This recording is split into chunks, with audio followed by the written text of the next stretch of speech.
Week 12, the final week of the regular season, has started, and there were a number of teams who have a lot of implications riding on their victories or losses, and will they be a top 4 team in their division? Also, beyond that, tons of new rosters, and would Envy finally find a map win? That and more predictions for day 2 coming right up.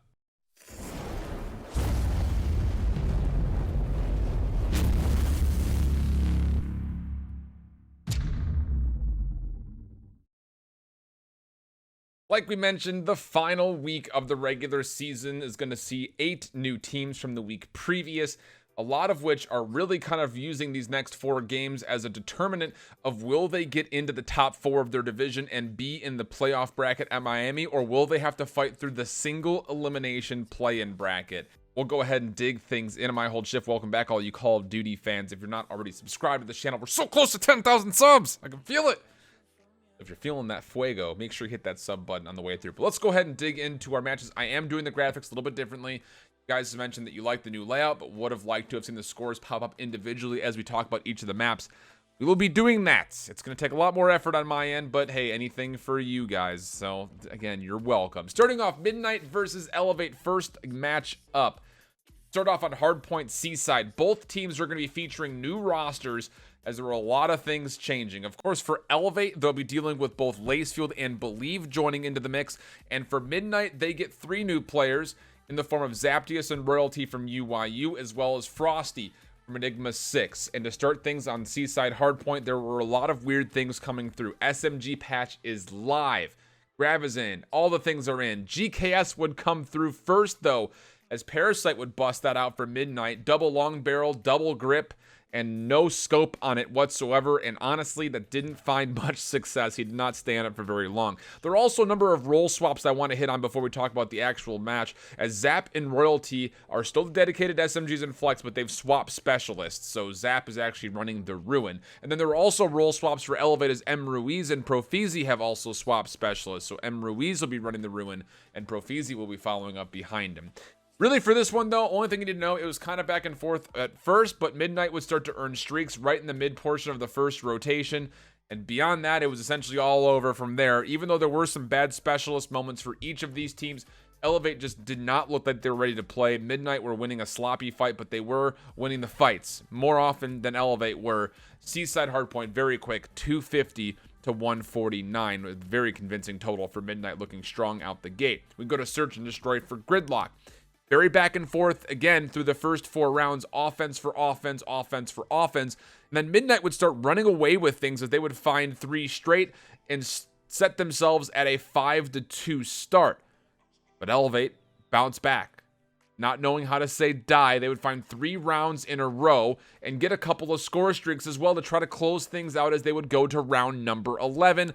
However, the streaks would completely miss, and the 5v3 would end up going on favor of Midnight. They would close things out on Gridlock 6-5 in the round 11. So up 2-0 so far for Midnight, looking for a 3-0 sweep. They would go to Control Frequency. The Grav would come out for Parasite with double grip, barrel, stock, but again, no scope on it. But it was actually, again, Elevate who would start off hot on their first offense. Midnight responding back with one of their own, but M. Ruiz was able to find full streaks that once again did not amount to much for Elevate. Again, you need to clean those things up. These are basic things. We're almost done with the game. You have to be able to use score streaks and specialists properly. Midnight then would start to run away with things, but then they would ruin things again. I don't know how many times I say this. On Frequency, on offense, if you're 2.5 ticks to capturing A, full stack and capture A. Do not split hit and just try to double capture. Leave 1 person at A, send 3 to B. Midnight would try doing that. They would get completely wiped. A huge kill lead that they had would be completely evened out and actually would go back in favor of Elevate, as Midnight were not able to find their second offense, giving a round advantage to Elevate. We would go to round number 5. And well, after that wasteful play from Midnight, Elevate were just taking advantage of everything from there. They would take the control on Frequency 3-2, but this should have been a 3-1 for Midnight.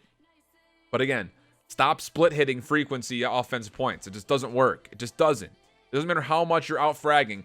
You're dealing with bad numbers, and you typically end up throwing away not only progress, but also a lot of lives in the meantime. Going forward to a fourth map, it'll be Hardpoint Gridlock. Again, very back and forth until Frosty would absolutely take over a number of lives in a row where he found kill streaks of 5 or higher. I believe actually 2 in a row he was at a 7 and a 9. Of course, huge kill streaks were coming into play. And well, around that second rotation, it was just downfall for Elevate. Frosty would finish 34 and 14 in the 250 to 175 win. 3-1 would go Midnight. And as far as what does that mean for their standings, they were tied at 9 and 9 with Reciprocity. So now Midnight edged the 4th spot, going 10 and 9. We'll see what Reciprocity is able to do as our second game up in line for us. Things would start off on Hardpoint Hacienda. Another couple of role swaps and specialist swaps for both teams. Arcides to the Maddox. Clayster would go to the ICR. He'd be playing Crash. Arcides would be playing Prophet. Reciprocity puts Maddox in the hands of Alex with Crash involved, and the ICR will stay with Dens.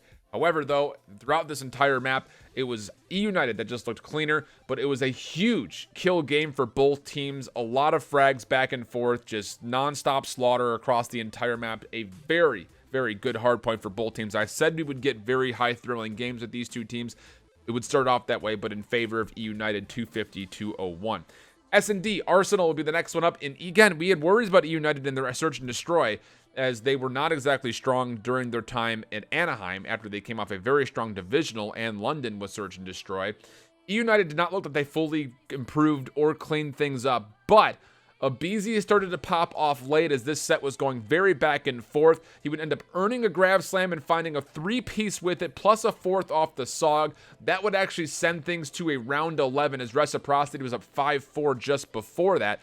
Clay would get the hard stick ninja defuse in round 11 in the 1v1 versus Dens, and eUnited would find themselves a 6-5 win. So again, a very close set here. We would go to control Arsenal. Would that still be the same story here? Not really. eUnited just ended up fragging out a little bit harder than Reciprocity, who did not look like they knew how to play the mid game specifically. Entry frags, it looked like they were just flooding and hoping things would go well. ICR battle was not going in favor of Reciprocity. It would end up being a 3-1 for eUnited in the control, meaning it would be a 3-0 in the set. So as far as the standings, Midnight is now at 10 and 9. Reciprocity in Division A is in 5th at 9 and 10. And things there to consider. Moving on to our third set of the day. This is where things started to look a little bit more interesting because OpTic, you know, a lot of you guys are out there and you don't like my OpTic predictions as far as how they looked as far as Anaheim went and where I have them put in my power rankings. They would go up against Heretics. And we'd start things off on Gridlock Hardpoint. Map and mode that honestly, well, mode-wise at least, you would tilt this in favor of OpTic, but map-wise, their Gridlock has just been okay. A lot of very close matches or losses for OpTic on Gridlock in the past. So we'll see if they'd be able to find some flex and some work out here.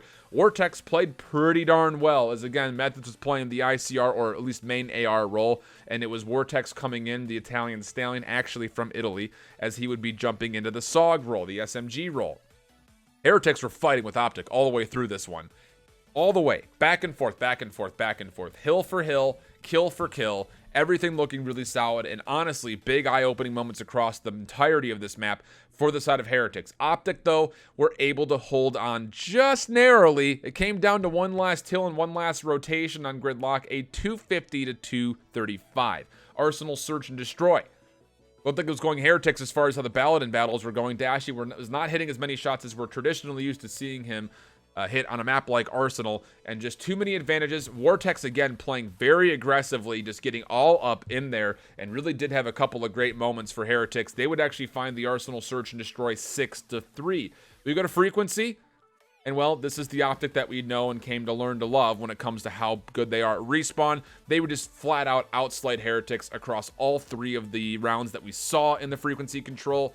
OpTic would stomp it out pretty easily, 3-0. It did come down to a couple of even numbers near the end in OpTic offenses, but the defense was nowhere near close for Heretics. A lot of work to do there.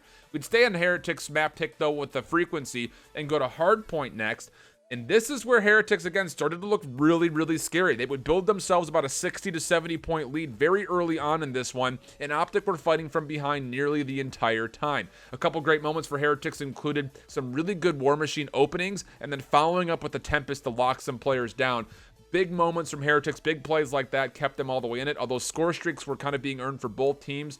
none of them really amounting to too much. Heretics would be able to not really give away that 60-point lead, as they would find a 250 to 205 win, sending things to a map number 5. And you might think for a moment there, if you're a betting person, like, goodness, should I bet on Heretics for the upset potential at plus 500 or something? The answer was no, as OpTic would decidedly take Hacienda Search and Destroy 6-2, taking the 3-2 win. But big looks, honestly, for Heretics. They looked really, really strong, and some serious consideration should be given to them, because they do not look like they've slowed down much at all. I thought they were going to look a lot worse than that. Methods, I was not impressed with the ICR. There wasn't much known about Vortex, but it seems like the swaps are doing relatively okay for them. That was a caliber opponent in an OpTic, but if you're an OpTic fan, you would have loved to have seen that one go 3-0. Just not really good looks in the search, and then again in the hard point, not able to close things out. So a 3-0 or 3-1 I think should have happened, but OpTic is not playing as clean as we anticipate them. Again, Search and Destroy, not a very good venue for them so far. Going on to our last set of the day, Team Envy, again, 0-12 at Anaheim. Looking to just find a map win. Gunless making his debut with the boys in blue. Also Assault with his welcome back. It would be a pretty interesting first hardpoint on Hacienda. Gen G, previously in Anaheim, not looking very good at hardpoint. Would they be able to clean things up with Spacely in the mix? The answer would be yes. And Spacely came in clutch a couple of times with some big openings when it came to his entry frags. It was Gen G able to take Hacienda hardpoint at a 250 to 223. You thought, goodness, this Envy team on a map like hardpoint off the rip, maybe they are good enough to take a team like Gen G the distance. You wouldn't see that same look in Search and Destroy. Gen G, who did clean things up after London, have still looked good in Search and Destroy. This would be played on Gridlock. A pretty convincing and one-sided affair here, 6-3 the score. We would then go to Gridlock Control. Would Envy be able to find any kind of respawn success today? The answer, definitively no. 3-0 on the Gridlock Control for Gen G, which means Team Envy, the losing streak continues. And just to give you the full tally, it's been 16 maps in a row, 14 Search and Destroys in a row, and 10 total series in a row that this team has lost.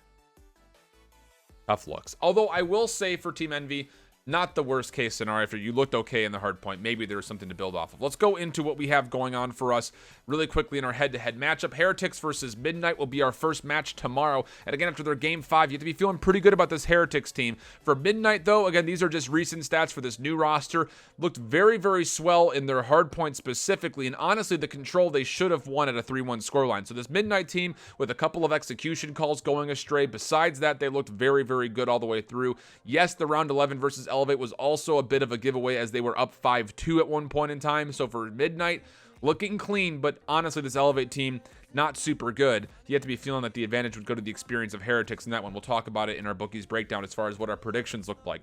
OpTic versus Elevate, honestly, unless you're looking to just go ahead and just drunkenly cheer on OpTic to this battering that Elevate's going to find, there's no need to even watch this one. It's going to be pretty quick and easy. Elevate, honestly, this roster is just not going to do it.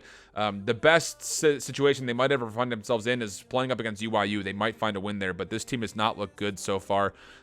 Execution issues all over the place. I'm just really worried, honestly, about M. Ruiz on a ruined SOG. He had a couple of weird calls with his grav. Profizi's been doing okay, but it really feels like Whalers is kind of holding this team down. And if that doesn't give you a little bit of a red flag, I don't know what will. Reciprocity versus Envy. This one honestly could be a good one. Reciprocity, I thought, looked really clean against the United. Yes, it was a 3-0 for United, but that's a little bit more flattering for United than I think this set really provided for us. 201 to 250, 5-6 in the Search and Destroy. Yeah, the control was a little bit more one-sided, but for Reciprocity, I think you've got a lot of legs to kind of start running with here, because this team does look pretty solid, and I was rather impressed with the way that Alex played. I thought he did rather well on the Maddox. So it'll be interesting. Can Envy bounce back and start finding some map wins? You got to start somewhere. You need to win a search. You need to win a search. That's all I'm going to say about that. And then eUnited and Gen G is our final match of the day, and this was going to be a barn burner. I don't know how to call this one, honestly, and this could go any way. eUnited looked a little bit vulnerable at times versus Reciprocity, but Gen G had that vulnerable hardpoint versus what apparently is a very weak Envy team still, as they were not able to find more than a 30-point win against them on Hacienda, a map that they admittedly have not been very good at. They haven't won that map since way back just after Fort Worth. the last time this squad found a win on Hacienda. So clearly working on some different maps, you would think. So we'll see if that still maintains to be the case versus a team like eUnited. Going into our bookie's worst nightmare, again, just in case you're not familiar with this, we do give you guys betting advice and our predictions for the day coming forward. Yesterday, we almost hit it exactly to the T as far as what our map predictions were. The only one that went astray on us was the Heretics versus OpTic set. Otherwise, I think we would have had a knocking out of the park set. I think we called everything properly by the map. So a good day. We'll take a look at our scorecard first, as we did bet, at least suggest heavily to bet the eUnited and OpTic parlay. That one won. I also said that, hey, you might want to bet on the midnight spread versus Elevate. If you did bet that one also won. And then the ones as well for eUnited versus Reciprocity and Genji versus Envy, we also called those properly. So the only one we really missed, again, was the spread bet of Heretics and OpTic. So going into today, into day number 2, take a look at this one, as Heretics will go up against Midnight first. Honestly, Heretics the heavy favorite. They should be, but I think this could potentially see a game 5. Personally, though, I don't see that really happening. I think with the mechanical skill kind of being a little bit questionable still and not really being definitive for Heretics, I would still take what I saw from them over the indecisive moments from Midnight. I've got this one going to a 3-1. Notch this for a parlay. I don't see Heretics losing to Midnight, and honestly, I feel pretty good about that spread bet at plus 100, which is essentially even money for Heretics in that spread to at least win 3-1, if not 3-0. Either one will pay that one out. The plus 222 seems a little tempting on the underdog for Midnight, but honestly, I can't see them winning the set, so I can't suggest it. Going to the second set of the day, OpTic going up against Elevate. Again, just cash this one out really quickly. Add this to the parlay, 3-0 for OpTic. Don't really see that being much of an issue or a contest whatsoever. For the back half of the day, this is where things get more interesting, though. Reciprocity will be going up against Team Envy, and it is Reciprocity as the favorites pretty heavily as well at minus 200. I was hoping for a more favorable line here in the match winner, but we did get a pretty favorable spread line for the 3-1 or the 3-0 for Reciprocity at plus 140. I like that one a lot, as personally, again, we don't have anything to go off with Envy. Maybe they win a hard point, but they look terrible in search, they look terrible in control. Notch this to Reciprocity at a 3-1 at the worst. I've got you going with the parlay on top of this one for Reciprocity, so a 3-way parlay so far, plus the spread bet here I think individually is a pretty favorable one if you're looking to get a little bit risky. I don't normally recommend this many spread bets, but I feel a little bit more confident in my analysis so far as being accurately able to tell what maps are going to be played and how each team will be able to fare on it. So if you're feeling feisty like I am, I'm going to be doing some spread bets tomorrow. And then to finish off, the barn burner, eUnited, Genji, a lot on the line for this one. Technically not much of a favorite here. It just goes down to picking your winner if you want to bet this one at all. Personally, I wouldn't bet this one because I have no idea which way this one's going to go. Genji have looked better in the respawn, but eUnited have also looked good in the respawn. Genji have been getting better at search. eUnited have been looking a little bit vulnerable in search. And then the control's kind of a toss-up, honestly, between both these teams. Personally, I have this one going to 5. And honestly, I feel like Genji's going to take this one in 5. I've got it going 3-2 in favor of Genji. But again, I wouldn't bet on this one, honestly. It should be a pretty decent set. I just have a little bit more favor. I think this one comes down to the control. And honestly, I think I have Genji taking that control. So I've got this one going 3-2 in favor of Genji. But it could go any way. It could go either way. I would stay away from this one unless you're feeling particularly favorable for one or the other. So taking a look at the scorecard to wrap things up, my suggestions are a 3-way parlay or a triples bet between Heretics, OpTic, and Reciprocity. That should pay out pretty well. The OpTic line is kind of just a toss-in, honestly, because you're not going to be able to find much value out of that bet line at minus 700, whatever. But adding in Heretics and Reciprocity on that, I think you should be able to find some good money in return. If you're not looking for that, maybe just do OpTic plus one or the other if you're not feeling my predictions on that one. And then spread bets, again, if you're feeling what I've got to say, I think Heretics can take a 3-1 or a 3-0 versus Midnight, so I would put a spread bet on that one for the minus 1.5 as well. Same story for Reciprocity. I think they can at least find a 3-1, if not a 3-0 versus Team Envy. So another minus 1.5 there for the spread bet. Coming tomorrow, we will be doing another recap, but also taking a more in-depth look at the division as far as how it stands and what teams need to do what to get to the top 4. And then beyond that, of course, more videos throughout the rest of the week and beyond as we get closer and closer to Miami. So if you enjoyed that style of content and this style of content, make sure you subscribe. Hopefully I'll hear from you guys as far as your predictions in the comments below. And until next time, hope you guys keep pulling it down. Later, bye-bye.